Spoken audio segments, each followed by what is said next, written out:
Film शुरू होती है और फिल्म शुरू होने के साथ ये दिखाते हैं कि पूरी धरती पर इंसान, जीव जंतु, पशु पक्षी कुछ नहीं होता। अब ये दिखाते हैं कि एक एलियन शिप आता है और धरती पर पहले से एक एलियन है जो समंदर के किनारे, झरने के किनारे आता है और वहां पे वो कुछ लिक्विड पीता है। लिक्विड पीने के साथ ही उसकी बॉडी मेल्ट हो जाती है और वो झरने के साथ, पानी के साथ बह जाता है। और पानी के साथ बहने के बाद ये दिखाते हैं कि उसके डीएनए से धरती पर जीवन शुरू हुआ। इस सीन के बाद ये दिखाते हैं कि अब 35,000 साल बीत चुके हैं और 35,000 साल बीतने के बाद इंसान बहुत ज्यादा विकसित हो गया है और कुछ साइंटिस्ट गुफाओं में कुछ ढूंढ रहे हैं। तभी उन्हें एक चित्र दिखता है। उस चित्र में एक आदमी तारों की तरफ इशारा कर रहा होता है और ये चित्र देखने के बाद वो सब बहुत ज्यादा एक्साइटेड हो जाते हैं। और एक्साइटेड क्यों होते हैं? क्योंकि उन्हें ऐसे चित्र और भी अलग अलग देशों में मिले थे जिनका आपस में कोई संबंध नहीं था उस जमाने में, यानी कि 25, 30, 35,000 साल पहले। उस जमाने में ना कोई हवाई जहाज थे ना कुछ थे, लेकिन हर जगह इतनी दूरी होने के बाद भी एक ही जैसे चित्र क्यों मिले? वो ये अनुमान लगाते हैं कि हमें हर जगह एक जैसे चित्र इसलिए मिल रहे हैं क्योंकि वो जो इंसान उन तारों की तरफ इशारा कर रहा है, हर जगह वो एक ही तारामंडल होता है जिसकी तरफ वो इंसान इशारा कर रहा होता है। तो वो कहते हैं कि हमारे लिए ये एक इन्विटेशन है, जिन लोगों ने हमें बनाया है वो चाहते हैं कि हम उन्हें ढूंढे, उन तक पहुंचे। अब ये जो कुछ भी फिल्म में सीन्स चल रहे हैं, जो कुछ भी कहानी चल रही है, ये सन 2091 है, यानी कि आज के समय से भी बहुत आगे की बात चल रही है। यानी कि फिल्म में सन 2091 दिखाया गया है। इसके बाद ये 17 लोगों की एक टीम बनाते हैं और टीम बना के स्पेसशिप में उसी तारामंडल की तरफ जाते हैं जो चित्र में दिखाया गया था। अब वो 17 के 17 लोग उस स्पेसशिप में स्लीपिंग चैम्बर्स के अंदर होते हैं और वो उस स्लीपिंग चैम्बर्स के अंदर 28 महीने तक रहते हैं। लेकिन यहाँ पर एक इंसान जिंदा होता है। दरअसल ये इंसान नहीं होता, ये एक रोबोट होता है और इसका नाम होता है डेविड। अब 28 महीने की लंबी यात्रा के बाद वो उस ग्रह के पास पहुंच गए जहां उन्हें जाना था। इसके बाद वो सबको एक एक करके स्लीपिंग चैम्बर से उठाते हैं, सब उठ जाते हैं। अब वो धीरे धीरे अपना स्पेसशिप उस ग्रह के पास ले जाते हैं, लेकिन उन्हें जिंदगी के जीवन के वहां पे कोई लक्षण नहीं दिखते। लेकिन जब वो अपना स्पेसशिप दो बड़ी बड़ी चट्टानों के बीच में से ले जाते हैं तो उन्हें कंस्ट्रक्शन, एक स्ट्रक्चर दिखता है। उनमें से एक साइंटिस्ट बोलता है कि कुदरत कभी भी सीधी लाइन में कुछ नहीं बनाती, क्योंकि वो एक सीधी लाइन में स्ट्रक्चर होता है। कहते हैं कि तुम वहां स्पेसशिप उतारो, वहां जरूर कुछ ना कुछ हमें मिलेगा। और वो धीरे धीरे अपना स्पेसशिप उस स्ट्रक्चर के पास उतारते हैं और जब उनका स्पेसशिप वहां पे लैंड करता है तो सब शॉक्ड भी होते हैं और बहुत खुश भी होते हैं, क्योंकि वो कोई कुदरती स्ट्रक्चर नहीं होता। इसके बाद उनमें से एक बोलता है कि हमें अभी वहां जाना चाहिए। तभी स्पेसशिप का पायलट बोलता है कि रात होने में सिर्फ 6 घंटे बाकी है, तो हम कल सुबह चलते हैं। लेकिन उनमें से एक साइंटिस्ट बोलता है कि नहीं, मुझे अभी जाना है, मैं देखना चाहता हूँ कि वहां पर है क्या। इसके बाद सब अपना स्पेस सूट पहनते हैं और उस जगह जाने के लिए तैयार होते हैं। हालांकि यहाँ का जो वातावरण है, यहाँ का जो वायुमंडल है, वो ठीक पृथ्वी के जैसा है, लेकिन इस वातावरण में CO2 यानी कि कार्बन डाइऑक्साइड 3% ज्यादा है, इसलिए वो सांस लेते मर जाएंगे। और सांस लेने के लिए सब हेलमेट का इस्तेमाल करते हैं, सब हेलमेट पहनते हैं। जब सब हेलमेट पहन रहे होते हैं तो डेविड, जो कि एक रोबोट है, वो भी हेलमेट पहनने लग जाता है। तो चार्ली उसे बोलता है कि तुम हेलमेट क्यों पहन रहे हो, तुम तो एक रोबोट हो। तो डेविड उसे बोलता है कि मैं इसलिए हेलमेट पहन रहा हूं ताकि मैं इंसानों जैसा लगूं। चार्ली डेविड से हमेशा एक तंजिया लहजे में बात करता है और डेविड एक ऐसा रोबोट है जिसको आप पूरी मूवी में पहचान ही नहीं पाओगे कि ये एक रोबोट है, लेकिन वो एक रोबोट ही होता है। अब वो सब उस स्ट्रक्चर के अंदर जाते हैं और अंदर जाने के बाद वो अपने स्कैनर्स छोड़ते हैं ताकि वो उस पूरी गुफा का जो पूरा एरिया है उसका एक स्कैन करके उसका एक मैप बना लें। और वो जो स्कैनर होते हैं, वो जो उनके स्पेसशिप में एक आदमी होता है, उसको पूरा स्कैन करके वहां पर दिखा रहा होता है। अब वो एक ऐसी जगह पर पहुंचते हैं जहां पर ऊपर से पानी की बूंदें गिर रही होती हैं। उनमें से एक लेडी बोलती है कि सूरज की गर्मी से मॉइस्चर, नमी बनकर ये पानी यहाँ पे गिर रहा है। तभी चार्ली अपने मॉनिटर में देखकर बोलता है कि यहाँ का जो वातावरण है वो पूरी तरह से सुरक्षित है, पूरी तरह से पृथ्वी की तरह है और यहाँ पर हम सांस ले सकते हैं। अब चार्ली अपना हेलमेट उतारना शुरू करता है। चार्ली की गर्लफ्रेंड मिस शॉ उसे मना करती कि हेलमेट मत उतारो, लेकिन वो अपना हेलमेट उतार देता है और उतारने के बाद उसे कुछ भी नहीं होता, क्योंकि वहां का वातावरण पूरी तरह से सुरक्षित होता है। इसके बाद एक एक करके सब के सब अपना हेलमेट उतार देते हैं। अब इसके बाद जब सब आगे जाते हैं तो डेविड, जो कि एक रोबोट है, उसको दीवार में कुछ निशान दिखते हैं और उन निशानों में ग्लू जैसा एक चिपचिपा पदार्थ होता है। अब डेविड उन निशानों के हिसाब से उनमें उंगली से लाइनें खींचता है। तभी होता है क्या, वहां पर बड़ी बड़ी आकृतियों की शेडोज आती हैं और उनसे होते हुए आगे निकल जाती है। ये देख के सब सख्ते में आ जाते हैं, सब डर जाते हैं और वो उन आकृतियों का पीछा करते हैं। तभी क्या होता है कि सारी आकृतियां तो निकल जाती है, एक आकृति भागते भागते गिर जाती है और इससे पहले कि वो उठ के दरवाजे के उस पार जाए, ऊपर से एक दरवाजा आता है और उसके बीच में वो फंस जाता है। इसके बाद अंधेरा हो जाता है। उसके बाद वो टॉर्च जला के देखते तो सच में वहां पर एक लाश पड़ी होती है जो कि बहुत बड़ी होती है। अब आप ये समझ लें कि ये आकृतियां थी क्या। जैसे हमारी इस दुनिया में CCTV कैमरे होते हैं, वैसे ही उन लोगों की दुनिया में ये एक टेक्नोलॉजी होती है जिससे कि वो चीजों को रिकॉर्ड कर लेते हैं। और ये वो इंसिडेंट होता है जो आज से हजारों साल पहले घटा था, बस इनको उसका एक चित्र, एक पिक्चर दिखाई देती है। अब उस लाश का धड़ तो उनकी तरफ होता है, लेकिन उसका सर दरवाजे के उस तरफ होता है। लेकिन दरवाजा खोले कैसे? तभी डेविड दीवार पे उंगलियों से कुछ लकीरें खींचता है, जो कि एक कोड होता है दरवाजा खोलने का, और दरवाजा खुल जाता है और दरवाजे के उस तरफ सच में उसका सर होता है। अब वो आगे जाकर देखते हैं तो वहां पर एक बहुत बड़ी पेंटिंग होती है और वहां पर घड़े टाइप के कुछ रखे होते हैं। अब उनके वहां पर जाने से वहां के वातावरण में कुछ बदलाव आ जाते हैं और वो पेंटिंग जो ऊपर बहुत बड़ी होती है वो गलना शुरू हो जाती है। तभी मिस शॉ उन सबको बोलती है कि हमारी वजह से इस वातावरण में कुछ बदलाव आ गए, जल्दी वापिस चलो।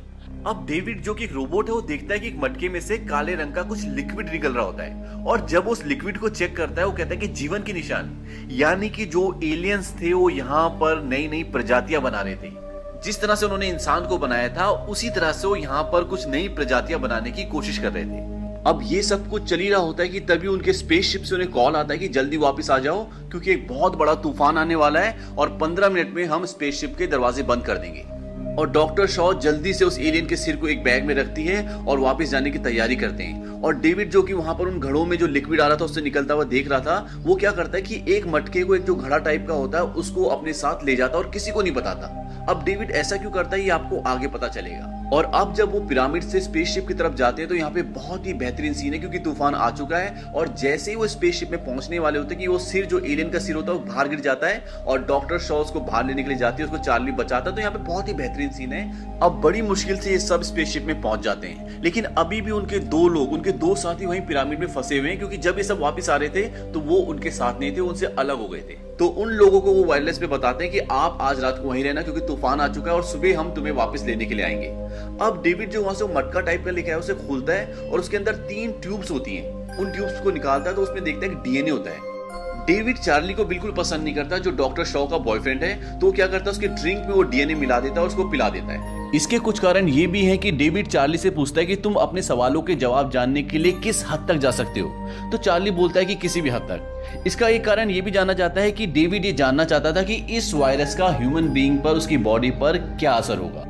तो इन सब रीजंस की वजह से डेविड चार्ली को वो ड्रिंक पिलाता है। वहीं दूसरी ओर डॉक्टर शॉ जो उस एलियन का सिर लेके आई है, अब उस पर वो रिसर्च करना शुरू करते हैं। उसमें वो इंजेक्शन लगाते हैं, उसके सेल्स को करंट देते हैं, तो उस सिर में जान आ जाती है, लेकिन उसको कंट्रोल नहीं कर पाते और करंट बढ़ता रहता है और वो सिर फट जाता है। उसके बाद वो उसका डीएनए चेक करते हैं उस एलियन का, तो वो हैरान हो जाते हैं क्योंकि उसका डीएनए और ह्यूमन का डीएनए बिल्कुल एक जैसा होता है। तो डॉक्टर शॉ बोलते हैं कि हम इनमें से एक हैं, यानी कि इन्हीं के हम वंशज हैं। अब उसी रात को चार्ली और डॉक्टर शॉ के बीच में संभोग होता है और सुबह सवेरे कॉल आती है कि हम जल्दी से वापस पिरामिड में जा रहे हैं, क्योंकि हमें अपने साथियों को लेके आना है, उनकी वहां से कोई खबर नहीं आ रही।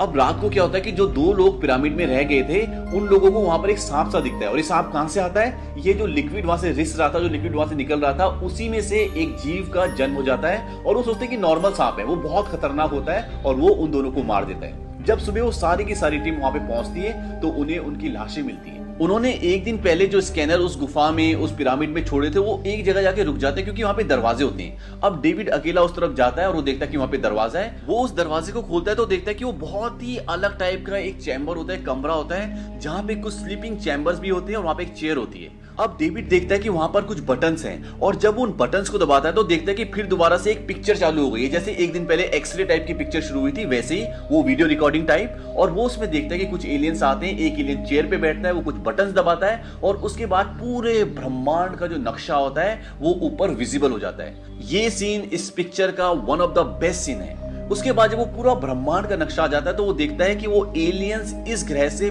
पृथ्वी पर जा रहे थे और उसके बाद एक एलियन दूसरे एलियन से कुछ बात भी करता है। ये सब होने के बाद लाइट्स बंद हो जाती हैं और वो एक स्लीपिंग चैम्बर के पास जाता है और वहां देखता है कि उस चैम्बर के अंदर एक एलियन अभी भी है जो सोया हुआ है और जिंदा है। अब जब सब पिरामिड के अंदर होते हैं तो अचानक से चार्ली की तबीयत खराब होना शुरू हो जाती है। और ऐसा क्यों होता है? क्योंकि एक रात पहले डेविड ने उसके ड्रिंक में जो डीएनए मिलाया था, उसके रिएक्शन, उसके असर अब होना शुरू हो गए हैं। डॉक्टर शॉ जब चार्ली की आंखें देखती तो सबको बोलती कि जल्दी वापस चलो, क्योंकि चार्ली की तबीयत बहुत ज्यादा खराब होना शुरू हो गई है। वो वायरलेस से अपने स्पेसशिप में जो लोग होते हैं उनको कॉल करते हैं, उनको बोलती है कि पीछे का दरवाजा खोल दो, हम लोग आ रहे हैं। अब जो इसकी हेड होती है, स्पेसशिप की हेड होती है, वो बोलती है कि मैं किसी भी वायरस से इन्फेक्टेड आदमी को अपने स्पेसशिप में नहीं आने दूंगी, क्योंकि सबकी जान को खतरा है। अब वो दरवाजा नहीं खोलती, सब बाहर पहुंच गए। तभी वो एक आग की मशीन लेकर आती है और बाहर आ जाती है और कहती है कि सब हट जाओ, मैं इसे मार दूंगी। डॉक्टर शॉ और सब उसको मना करते हैं, लेकिन चार्ली खुद ही बोलता है कि मुझे मार दो, क्योंकि वो जानता था कि अब उसकी जान बचना मुश्किल है और सबके लिए खतरा बन चुका है। और स्पेसशिप की कैप्टन उसे जला देती है और इस सदमे से डॉक्टर शॉ बेहोश हो जाती है। और जब उसको होश आता है तो डेविड उसका कुछ चेकअप कर रहा होता है और चेकअप करने के बाद डेविड उन्हें बताता है कि आप प्रेग्नेंट हो, आप मां बनने वाली हो। इस बात से डॉक्टर शॉ एकदम शॉक्ड हो जाती है, क्योंकि उन्हें कुछ मेडिकल प्रॉब्लम थी और इस वजह से वो कभी भी मां नहीं बन सकती थी। वो उन्हें बताता है कि आपके पेट में 3 महीने का बच्चा है, कोई आम बच्चा नहीं, बहुत ही अलग बच्चा है। डॉक्टर शॉ बोलती है कि मैं उसे देखना चाहती हूँ, लेकिन डेविड उन्हें मना कर देता है। अब डॉक्टर शॉ बोलती है कि मैं इसे अपने पेट से निकालना चाहती हूँ, लेकिन डेविड बोलता है कि ये यहाँ पर संभव नहीं है, हम आपको स्लीपिंग चैम्बर में वापस डाल देंगे और धरती पे जाने के बाद आपका इलाज करेंगे। तभी डॉक्टर शॉ को पेन शुरू हो जाता है। डेविड उन्हें एक इंजेक्शन देता है और उससे वो बेहोश हो जाती है। अब इनके पेट में गर्भ 3 महीने का हो ही नहीं सकता, क्योंकि 3 महीने पहले तो स्लीपिंग चैम्बर में थे और चार्ली के साथ संभोग उन्होंने एक दिन पहले किया था। तो ये असाधारण गर्भ उनके पेट में इसलिए आता है कि जो डेविड ने चार्ली के ड्रिंक में डीएनए मिलाया था, ये उसी का परिणाम होता है। अब डॉक्टर शॉ जब होश में आती है तो देखती है कि 2 लोग उन्हें स्लीपिंग चैम्बर में डालने की कोशिश कर रहे होते हैं, उसकी तैयारी कर रहे होते हैं। तभी उनसे लड़ झगड़ कर उनको मार के एक कमरे में भागती है और उस कमरे में एक बहुत ही एडवांस मशीन होती है जो हर तरह के ऑपरेशन करने में सक्षम थी। वो उस मशीन को कमांड देती है कि मुझे सिजेरियन करना है और वो मशीन के अंदर लेट जाती है। यहाँ पर जो पूरा सीन है, जो पूरा फ्रेम, पूरा सीन बनाया गया, ये बहुत ही बेहतरीन है। उसके बाद वो अंदर लेट जाती है और उसका सिजेरियन ऑपरेशन होता है। उन्हें बहुत पेन होता है और उनके पेट से कीड़ा निकलता है और वो बड़ी मुश्किल से वहां से भागकर अपनी जान बचाकर निकलती है और दरवाजे को बंद कर देती है। वहां से डॉक्टर शॉ एक दूसरे चैम्बर में जाती है। वहां देखती है उनकी पूरी टीम खड़ी होती है और वहां पर एक बूढ़ा आदमी भी होता है और ये बूढ़ा आदमी अभी अभी नींद से जगा है, यानी कि अभी अभी स्लीपिंग चैम्बर से उठा है। अब इस बूढ़े आदमी के बारे में भी समझ ले कि ये कौन है। ये वो आदमी जिन्होंने इस पूरे प्रोजेक्ट पर पैसा लगाया, इस पूरे प्रोजेक्ट को अंजाम दिया है। और इस शिप में जो लेडी होती है, जो इसकी कैप्टन होती है, ये उसके पिता भी हैं। अब इन्होंने ऐसा क्यों किया, इस पूरे प्रोजेक्ट पर पैसा क्यों लगाया? क्योंकि इनकी उम्र 100 साल है और पृथ्वी पर डॉक्टर शॉ और डॉक्टर चार्ली इन्हें ये यकीन दिलाते हैं कि अगर जिन्होंने हमें बनाया है, हमने उन्हें ढूंढ लिया, तो वो हमें बचा भी सकते हैं, हमारी उम्र बढ़ा भी सकते हैं, हमें जवान भी कर सकते हैं। और एक यही कारण होता है कि ये इनके साथ यहाँ तक आते हैं और इस सारे प्रोजेक्ट पर पैसा लगाते हैं। डॉक्टर शॉ ने बताते हैं कि वो सब मर चुके हैं, अब ऐसा नहीं हो सकता। तभी डेविड बोलता है कि वो सब नहीं मरे, एक अभी भी जिंदा है, वो स्लीपिंग चैम्बर में है और अब हम उसी से मिलने जा रहे हैं। अब सब वहां जाने की तैयारी करते हैं। तभी डॉक्टर शॉ के पास एक आदमी आता है जो इस स्पेसशिप का पायलट है। वो बोलता है ये एलियंस का घर नहीं है, ये वो जगह है जहां पर वो विनाश के हथियार बनाते थे। हो सकता है वो एक मिलिट्री हो और उन्होंने यहाँ ये सब रिसर्च इसलिए किया क्योंकि वो इतने बेवकूफ नहीं थे कि विनाश के हथियार अपने ग्रह पर बनाते। वो बोलता है कि उन सब घड़ों में एलियंस जीव भरे हुए हैं, उन्होंने उन जीवों को यहाँ बनाया, वो बाहर निकल आए और उन्हीं की मौत का, उन्हीं के खात्मे का कारण बन गए और अब हमें घर जाना चाहिए। डॉक्टर शॉ बोलते हैं कि उनमें से अब भी एक जिंदा है। इसके बाद डॉक्टर शॉ और उनकी पूरी टीम दोबारा से पिरामिड में चली जाती है। वहीं दूसरी तरफ पिरामिड का स्कैन पूरा हो चुका है, जो पायलट और उनके सहयोगी अपने शिप में कर रहे होते हैं। और जब वो उसे ध्यान से देखते हैं तो वो सब हैरान हो जाते हैं, क्योंकि वो एक अंतरिक्ष यान होता है। दूसरी तरफ अब पूरी टीम उस कक्ष में पहुंच चुकी है जहां वो एलियन सोया हुआ है। डेविड बताता है कि ये लोग यहाँ से कहीं जाने की तैयारी कर रहे थे, पर तभी शायद कुछ गड़बड़ हो गई। डॉक्टर शॉ बोलते कि कहाँ जाने की तैयारी कर रहे थे?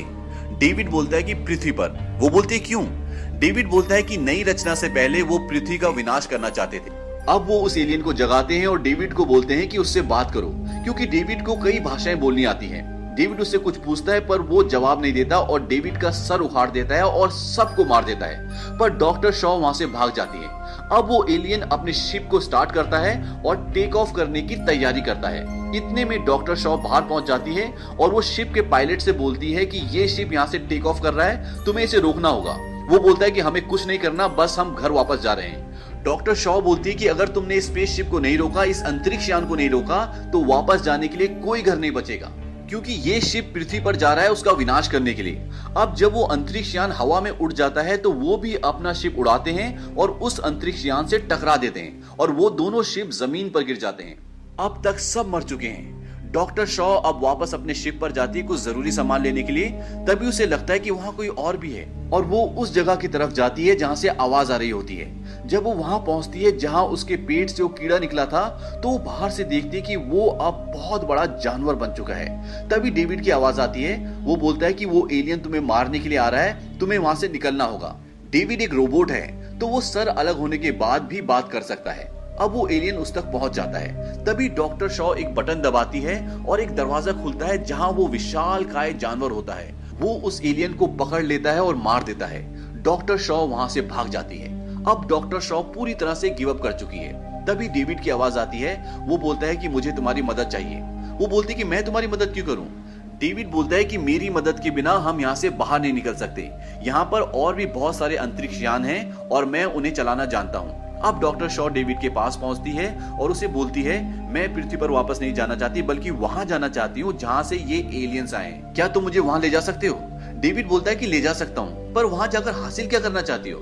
डॉक्टर शॉ बोलते हैं कि उन्होंने हमें बनाया, फिर वो हमें मारना चाहते थे। मैं ये जानना चाहती हूँ कि हमें मारना क्यों चाहते थे। इसके बाद वो डेविड की बॉडी और सिर को अपने साथ दूसरे एलियन शिप पर ले जाती है और वो उस ग्रह से उस एलियन शिप में उनके ग्रह की तरफ निकल जाते हैं। इसके बाद ये दिखाते हैं कि वो जो एलियन नीचे मरा हुआ होता है उसका पेट फटता है और उसके अंदर से एक जानवर टाइप का निकलता है और वो जोर से चिल्लाता है। इसी के साथ ये फिल्म खत्म हो जाती है। इस फिल्म का सेकंड पार्ट भी बना है, तो सेकंड पार्ट की कहानी हम जल्द ही अपलोड करेंगे। हमारे चैनल को सब्सक्राइब करें और बेल आइकन भी दबाएं ताकि जब भी हम कोई वीडियो डालें तो उसकी नोटिफिकेशन आपको मिले।